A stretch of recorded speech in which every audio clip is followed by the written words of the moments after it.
Tässä ajetaan, tai pikemminkin suurimman osa aikaa seisotaan jonossa Ranskan ympäriajon Tour de Francein päätösviikonvaihdetta edeltävänä perjantaina. Ja tuossa justiin autokuskin navigaattorissa luki 15 kilometriä meidän majapaikkaan ja ennuste saapumisajasta 1 tunti.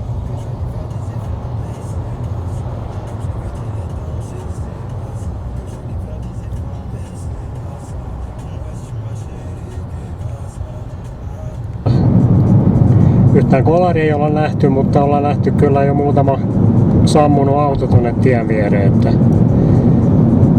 tuolla ruuhkassa, mikä tuossa toisen suuntaan meneveen kaistallakin näkyy, niin siellä on hirveän kiva sitten konepelti auki seisoskella. Että jos ei muuta tullut selville, niin ainakin se, ettei niinku Pariisin keskustassa järjestettävä pyöräkisa ei ihan ajella niinku ruskon tempo, että vaikka sielläkin on koulun pihalla ruuhkaa kisapäivänä, niin kyllä tää on vielä pahempi.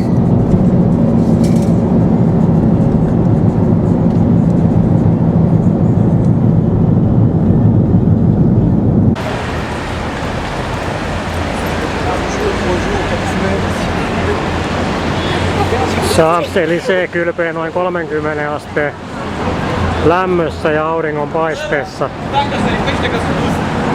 Tällaisessa lämpötilassa vielä jaksaa olla ja liikkua ja sopivasti rentoutuu. C'est là où il y a les invalides, non? C'est dans le set pour les invalides, c'est en bas.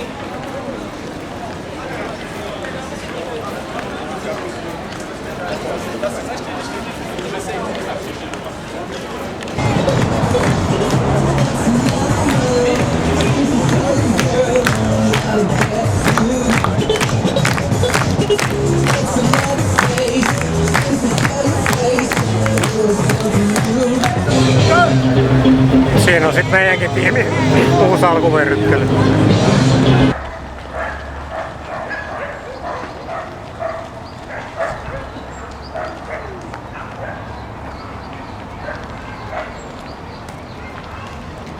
Parc Monceau, sangen vilkas ulkoiluympäristö ja lauantai-aamun. Montmartren suuntaan ollaan kävelemässä.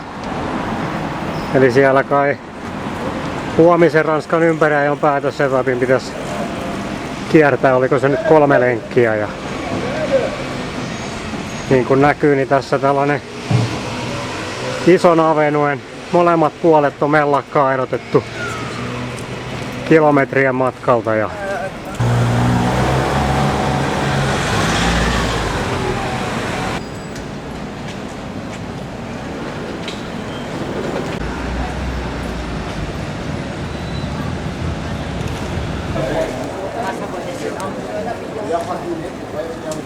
Montmartrella riittää väkeä. Tästä ne ilmeisesti taas mellakka-aitojen perusteella niin huomenna ajelevat kisasi.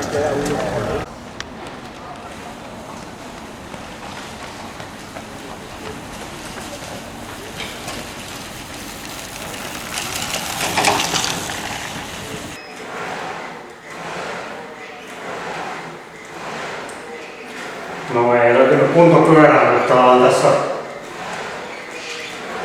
Champs-Élysées lähellä sijaitsevalle Suba hotellin kuntosalilla yksityisvuorolla. Alle 5 tuntia enää Ranskan ympäriajon päätösetappin alkuun. Ollaan suunnilleen yhtä kaukana sieltä lähtöpaikalta, kun pyöräilijätkin valmistautumisalueella sitten aikanaan, kun he tänne saapuvat jossain vaiheessa.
Pispel ja irtiotossa ensimmäisillä Champs-Élysées kierroksilla.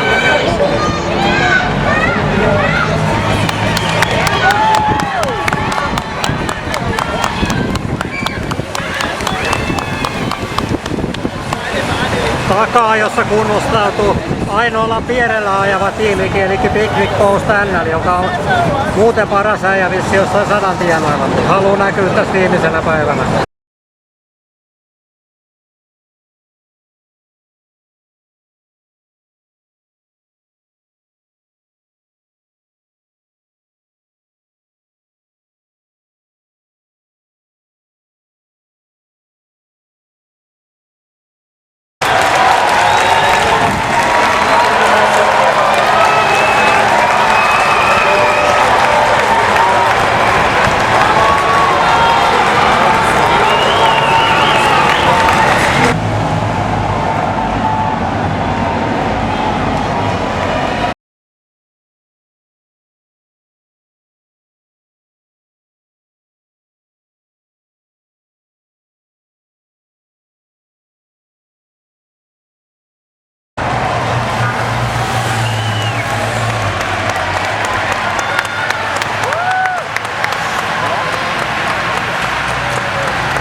Siinä on sitten tämän päivän kohde. Saas nähdä miltä 380 metriä tuntuu.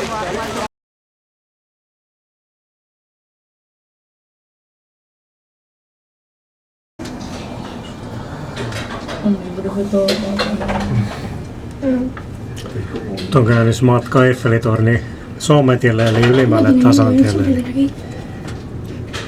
Korkeutta on kyllä selkeästi enemmän kuin Linkkitornissa. Tässä kuvataan tämän ylimmän näköalatasanteen verkkoerän läpi, vaikka tuolla oli varoitus, että objekteja voi pudota. Ja kyllä tuosta pian pudotus olisikin, kun kamera tippuisi.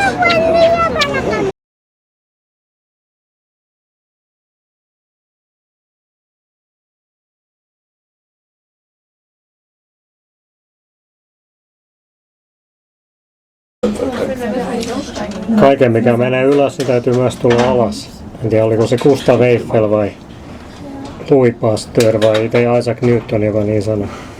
Vai Neil Armstrong. Vai itse Keith Armstrong. No, joka tapauksessa nyt on käyty Eiffelin huipulla ja matka käy taas maan pinnalle. Toistakymmentä siltaa tulee nähtyä risteilyn aikana.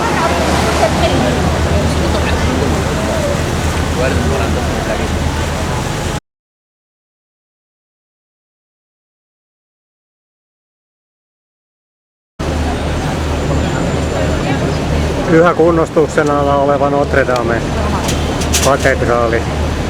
Yksi hienoimpia, ellei se hienoin paikka minun mielestä Pariisissa.